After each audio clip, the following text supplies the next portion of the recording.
In front of me is Samsung Galaxy A27, and today I would like to show you how you can connect it to printer.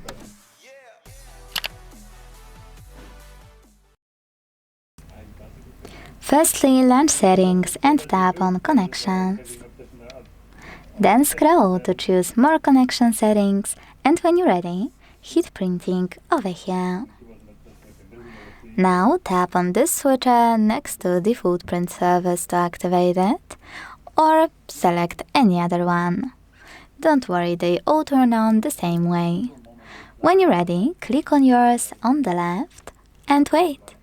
Your device is looking for a printer, and when it finds one, it will connect to it.